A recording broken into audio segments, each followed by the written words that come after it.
ti sve noći te, mamurluke i sjaj i godine lude, kroz svaki stih dišem za njih, za moju mladost i za moje ljude. Ne nosim sad, sve more stat, i šta se mene tiče, šta bude bit će. Srce se daje dok traje, samo na ljubav ostaje. Voli me jer sam takvi kakvi jesam. Питар Грашо, тој е еден од најпознатите пејачи на овие простори. Тој е човекот кој ги поврзува сите генерации преку песна. Сака романтика и вели дека без неа животот нема да има ни вкус, ни мирис. Здраво и ви благодарам за отстапеното време и простор. Хвала што сте ме позвали, хвала на овако лепој најави. Да. Како изгледа тоа да се обединат сите генерации низ песна? Какво е чувството всушност? To je teško riječima opisati. To su bile sve moje želje kad sam počeo pisati pjesme. Nekako zatvoriš oči kao dijete za klavirom, pišeš pjesme kao momak i želiš, zamišljaš da si negdje za klavirom u nekoj dvorani i da svi pjevaju. I onda ti to Bog da. I onda si sretan beskrajno. I zaista ima 3-4 generacije na koncertima i to je jedna čarolija koja je teško je to opisati. Ja ne znam kako se to radi. Ja samo znam da sam svirao, da sam pisao, da sam radio najbolje što znam. I evo, iza mene je 29 godina i vjerovatno su tih 29 godina neka sadašnja mama je tada imala 20, koja je rodila svoje dijete. Možda je njena mama imala 40, pa je odgojila svoje dijete, pa to sad imamo drugo malo dijete i eto, dogode se 3 generacije na koncertu. Obično su u prvom redu najmlađe generacije, 15, 17, 18, onda idemo mame i tate, a gore na gornjem redu su bake i djede, njima je malo to glasnije, malo im je preglasno, šalim se. Lijepo je to. Mislim, to je za mene lično i osobno, to je najveći domet koji neki izvođač bi trebao željeti, a to je da svi pjevaju njegove pjesme i da neke pjesme traju, 30 godina. Okay.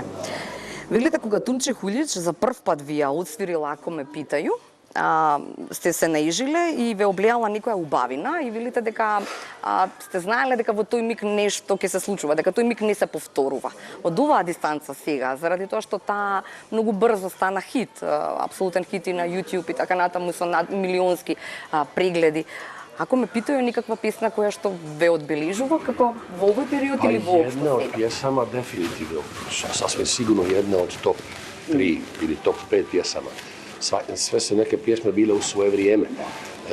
Prvo vam se vratim malo kako je u kratkim crtama. Da, kako je sve bilo. Pjesma Ako te pitaju je nastala slučajno. Nastala je iz neke muke. Zašto iz muke? Zato što smo tu pjesmu, ne tu pjesmu, nego ja i Tonči smo radili jedan singl koji je bio singl nakon pjesme Moje zlato, koja je jednako tako ubila ljestvice, dobila sve moguće nagrade i trebala je napisati neku dobru pjesmu. I mi smo se puno trudili. To je problem. Kad se trudiš. Slučili smo više ovo nego ovo. Treba kombinirati. Ovo treba dominirati, a ovo treba biti samo pomagač ovome. A onda izlazi muzika. Međutim, mi smo mislili da tu ima u ovoj pjesmi koju smo radili, ima puno toga, međutim, kad smo mi dovršili pjesmu, puno smo radili, brusili, jedna dobra, brza pjesma. To jutro, kad je miks, prethodnu noć smo smiksali pjesmu i kao trebamo izbaciti vani. Tonči je bio u Zagrebu, ja u Splitu. Oba smo se vjerojatno to jutro probudili u isto doba i poslušali smo tu novu pjesmu. I on me zvao na telefon i rekao je, Petre, ja kažem, znam. On je rekao ovu rečenicu, ovo je za 95% izvođača možda sjajno dobra pjesma. Za tebe je ovo nešto što će ići dole. Neće to biti loše, ali ne pratimo, osjećamo namjeru, osjećamo da se želimo dopasti. Ja kažem, znam, bilo je malo psovki, ne međusobnih, nego sam prema sebi, ne da sad da demonstriram. Šta ćemo sad? Rekao ništa Tonči, ajde dođi polako, nigdje nam se ne žuri, polako. Tonči je krenuo iz Zagreba prema Splitu. Dobro. Zove me u 2 popodne i samo kaže, imam melodiju. Mislim da imam melodiju. Molim te, natoči mi čašu vina, upali mi klavir, zaboravit ću je. Zaboravit ću. Ja kažem, snimi na diktafon. On kaže, ne mogu, nisam sam auto, opet sok. Ja kažem, briga te, snimi je. I svakako on je to nešto malo snimio. Došao je, doslovno je došao u kuću, skinuo je jaknu, sjeo za klavir i krenuo.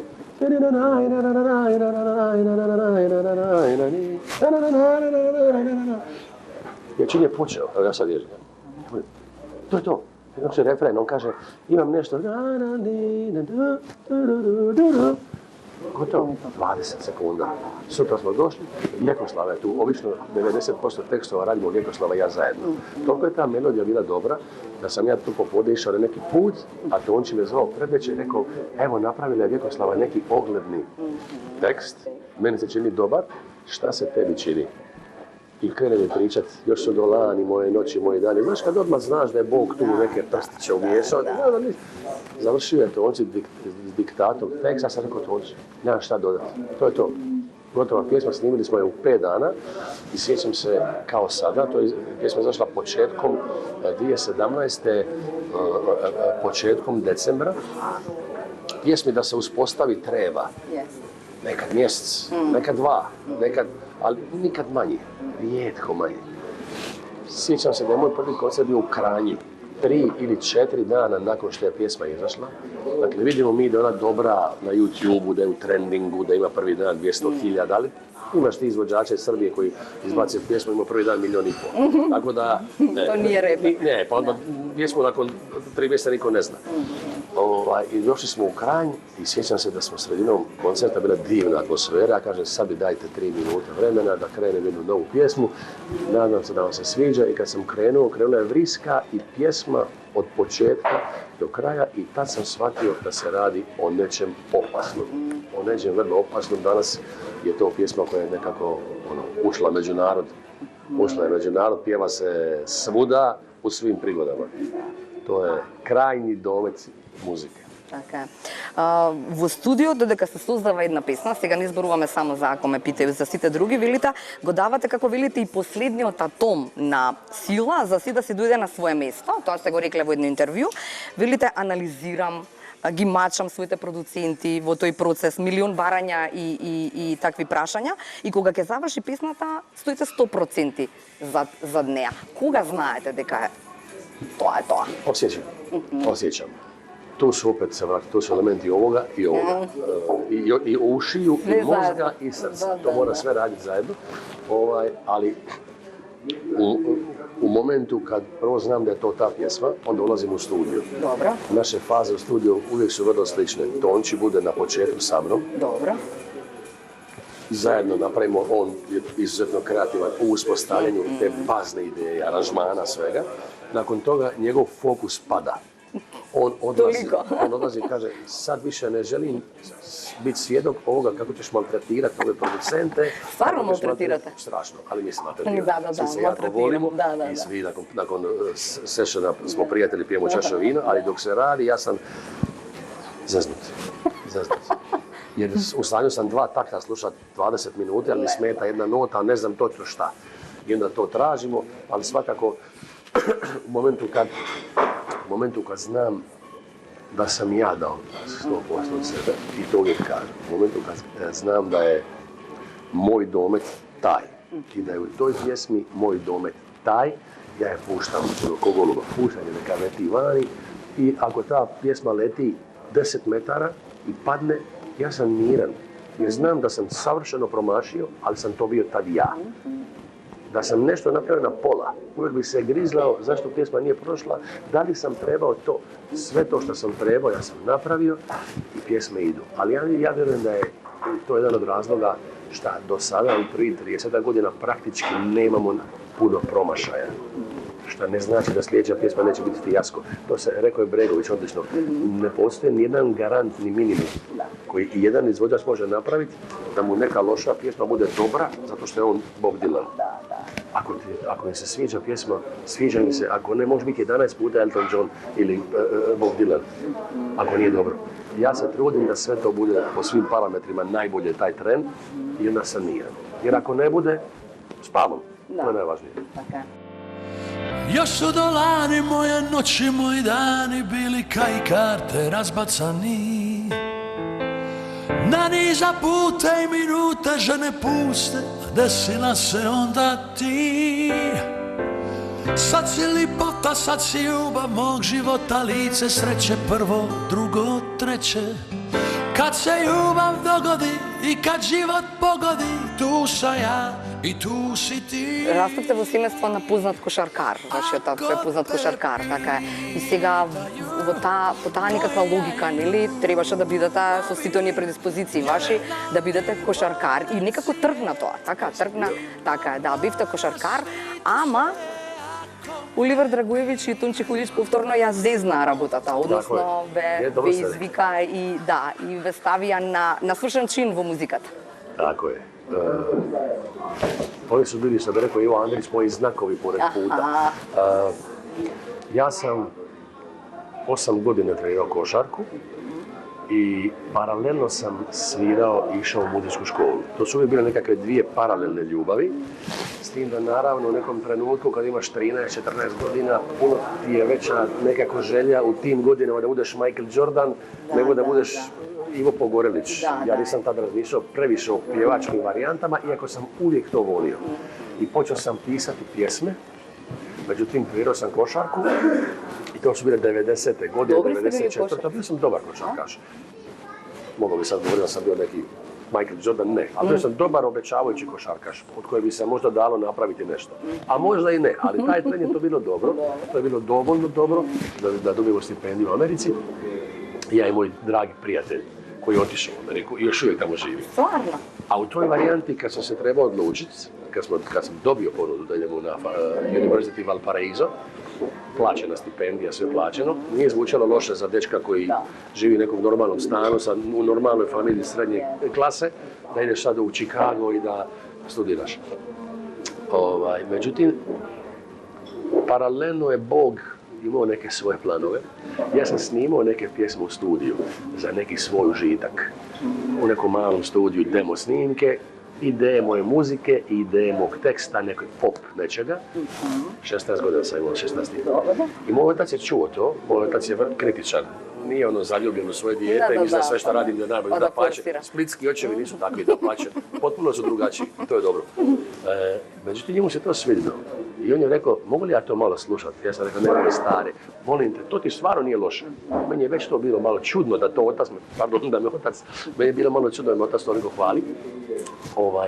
I jednom trenutku moj otac je bio na piću u kafani s jednim čovjekom i dao mu je tu kasetu i rekao je, znaš šta, ja se ne razumijem toliko u muziku, ali volim muziku, čini mi se ovo dobro. Ajde, molim te ti kad budeš vidio, poslušaj, kad budeš, taj čovjek je to poslušao, zvao odmah na telefon, kućni broj, nije bilo mobitela tada, rekao je, dajte mi Petra, jesi ti ovo pisao?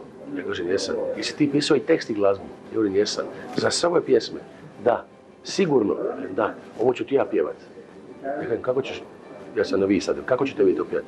Ovo ću ti ja staviti na svoj album i ovo je super. To je bio Oliver Dragojević. I u tom trenutka on je meni rekao, nemoj nigdje ići, bavi se muzikom, imaš veliki talent.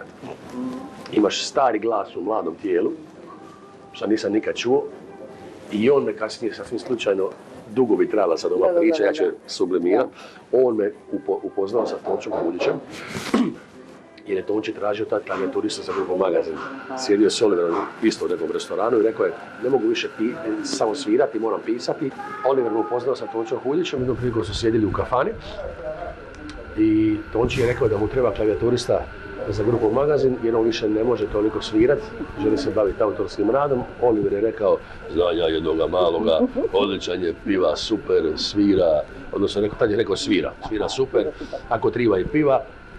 I tako sam ja upoznao Tonča Huljića i tako sam započeo svoju karijeru, završio s odlukom da idem u Ameriku i počeo svoju karijeru kao klavijaturista grupe Magazin prije 29 godina.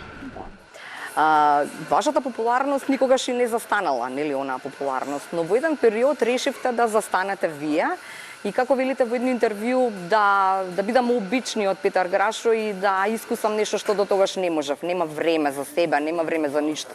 Што правевте во тоа време? Moja karijera počela je 95. sa klavijaturama u grupi Magazin. 96. već sam postao Petar Grašo, koji je tog trenutka u vrlo kratkom roku postao doista velika zvijezda. Sa najprodavanijim albumom još uvijek svih vremena u Hrvatskoj. Zašto to kažem? Tog trenutka počinje jedan potpuno drugi život. To počinje život momka od 20 godina koji je u jednom trenutku uzeo klavijature i otišao svirat, ali ne s grupom Magazin, nego u diskoteku od 1000 ljudi, 2000 ljudi, pa je došao bend, pa su došli trgovi, pa su došle dvorane, pa je došlo sve. I 2006. godine, ja sam imao 30 godina i prosjek je bio nekih 100 koncerata godišnje. Jednostavno dogodilo mi se nešto čega sam se uvijek plašio. A to je, kad sam došao na binu, sve ok, sviram, ali gledam na sat i jedva čekam da se to završi. Sam pogledao sam sebe i rekao sam, ne zaslužuju to ljudi, iako ljudi to nisu osjetili. Ja sam bio dobar, ali taj fluid magični nisu ga mogli dobiti od mene, iako su oni pjevali, smijali se sve. Ja sam sviraš i gledaš, ja to ne radim. Ja znam šta sviram i volim to. I uvijek sam govorio prije u intervjuima, kad su me pitali kako izdržavaš taj tempo, ja sam rekao izdržavam ga zato što jedva čekam doći na stage. Teško je putovati, teško je sve te popratne radnje izvršavati, ali doći na binu i svirati je najbolje. I tog trenutka sam shvatio da me čak i to počelo umarati i da sam izjavio da me od sad pa nadalje u medijima i na većim koncertima nema dok se opet ne počnem radovati i izlaziti na stage. I boga mi ta pauza trajala je 6 godina, skoro 6,5-7. Radio sam pitanje. Moji roditelji i ja imali smo restoran 27 godina. Nemate više? Prodali smo taj restoran prije 3 godine. Ja sam ostao u jednom dijelu kao dioničar i suvlasnik, jer se restoran i dalje zove Grašo. Vlasnici su sjajni ljudi koji su kupili restoran i htjeli su da ostane taj brend koji smo 30 godina gradili i rade fantastičan posao. Međutim, da se vratim u moje pauze, ja sam tada jako puno putovao. Moja sfera prijatelja u privatnim trenucima nisu toliko glazbenici, muzičari, pjevači, ima ih, ali ja se družim s vinarima, sa ugostiteljima, sa nekom tom sortom ljudi i putovao sam puno. Puno sam zanimljivo da dignem taj restoran na visoki nivo i to smo zaista uspjeli. Išao sam u Napoli nekoliko godina, tražio sam najbolje tijesta za picu. Moj kum vjenčani i ja, njegov je Tomaš Kavčić, to je legendarni šef slovenski koji ima restoran sa Michelinovom zvijezdicom. On me puno uveo u te neke strukture i moj fokus je bio, osim muzike, koju sam samo javno stavio sa strane, moj fokus je bio, ajde da se bavim onim šta voliš, a to je ugostiteljstvo. Ja sam završio ugostiteljsku školu. Da. Tako da to je bilo par lijepih godina i čekali smo svi napravo na taj trenutak kad ću se ja vratiti. Možda se to ne bi ni dogodilo da se nije dogodila jedan trenutak kad je Tonči rekao imamo neku pjesmu za tebe. Ja sam ju otpjevao. On rekao ajmo probati, ajde ja sam rekao Tonči, toliko mi je dobro ovako. On kaže nemoj, ljudi čekaju na tebe. I zapravo prvi ta jedna ideja da se ja vratim, da nastavim nakon te pauze. Moji prijatelji imaju jednu veliku diskoteku u Splitu, dan danas je imaju, to je kultna diskoteka, zove se Vanila, koja prima puno ljudi, 1500 ako nešto i više. I vlasnik te diskoteke imao vršnjak, koji mi je tad rekao prije 10 godina, 11, sa tim nekim splitskim slengom, isto psovki i to, a to preskočimo. Ukratko, šta je s tim normalan? Moja žena te obožava, ja te volim, ovi te voli, svi te čekaju, mi smo odrasli u svoju muziku, šta ne sviraš koncerte? Ja sam rekao, daj, ajde napravi koncert u Vanili. Ja da napravim koncert nakon 6 godina u Vanili, pa niko doći neće na svijetu, nemam pjesmu, nemam intervju, on kaže, ajmo se kladiti. I ja napravim koncert u Vanili, bojim se ja, ali sam sebi kažem, ok, ako umjesto 1000 ljudi dođe 200, to će biti super znak. Propao sam, gotov sam, idemo dalje, restoran, super. Muzika je bila dobra, puno prodanih ploča, jedna dobra karijera, trala 12 godina, super. 1000 ljudi unutra, 1000 vani. Ja se izlazim na binu i vrati me to sve u te 96. kad sam postao to što sam pričao. I ne mogu vjerovati zapravo da su ti ljudi toliko čekali, da su toliko zapravo ta moja muzika i te pjesme, utorak trebam nekoga ko nam brani, lakše mi je s njom, da su toliko zapravo se zalijepile. I to je bio prvi znak da mogu opet zanositi taj osjećaj, tu magiju. I onda se dogodila pjesma Uvijek isti i onda je samo krenulo godina za godinu, krenuli su zaista ogromni hitovi i brojevi 1 i radimo. Dogodila mi se ta neka ista slična euforija koja mi se dogodila na početku. Ja sam stvarno blagoslovljen što sam imao priliku zapravo u svom životu imati dva početka. Isti, ali to dva ovakva početka. Da. To je stvarno nije često. Така. Сплит.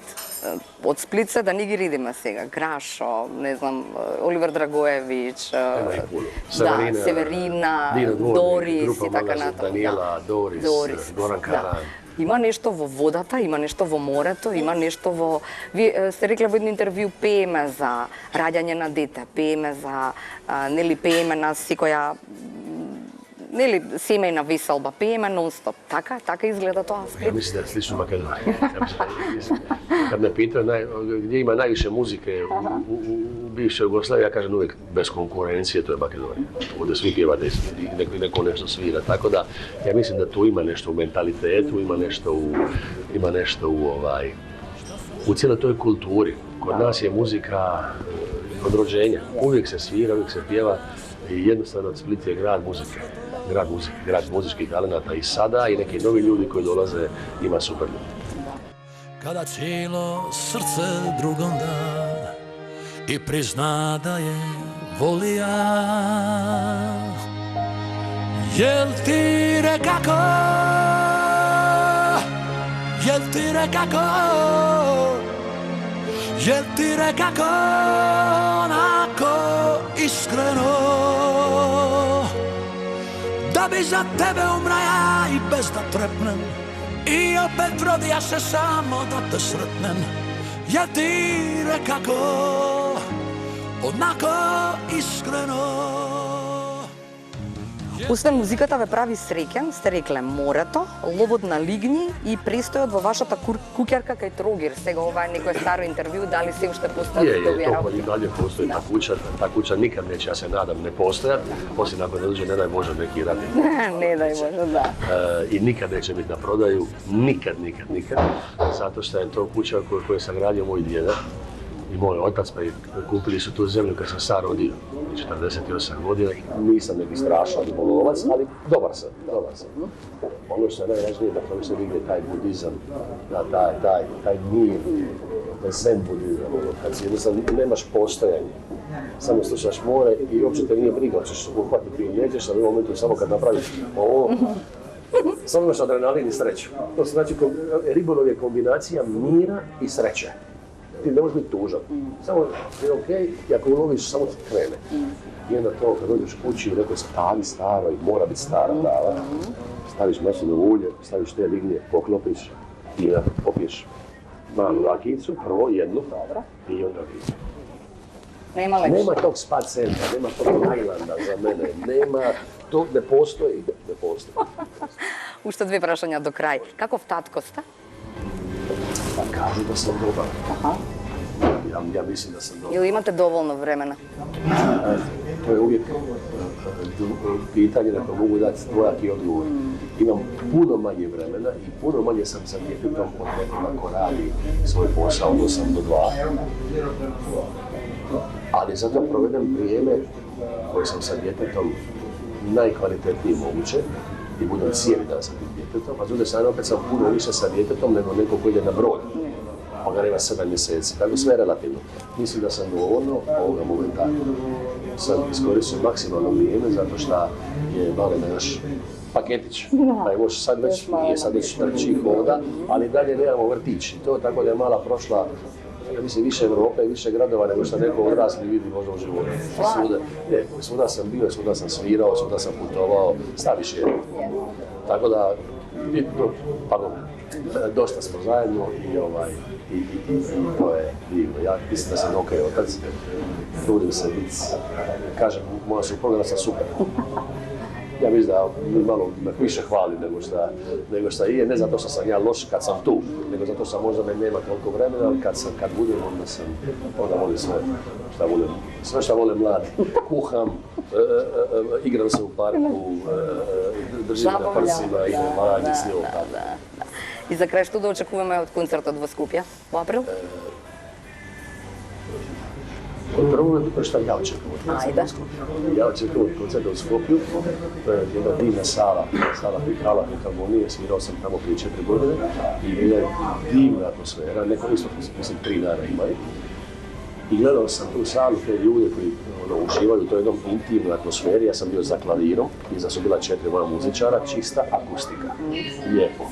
U jednom trenutku je pala na pamet ideja da napravim isto tako, ali još imam dio Makedonske filharmonije, znači drugačije. Odlično. Ali bitno je, znači to neće biti samo jedan easy going romantičan koncert, to će biti jedan akustik pop spektakl mali, ja bih rekao. Tako da se radujem, tu sviramo neke pjesme koje možda ne bi svirali na tom velikom koncertu. Izuzetno sam sretan šta je prijem fantastičan, što smo već prodali prvi dan i praktički smo prodali već više od pola drugog dana, tako da postoji realna šansa da bude i treći dan, a to ćemo vidjeti zbog mojih drugih obaveza. Ви благодарам. Hvala puno. I sve dok živim i dok imam glas, ja plakat ću za nas. To me život okuje. I sve dok živim i dok imam glas, ja plakat ću za nas. Bože, daj da budem jak, da mi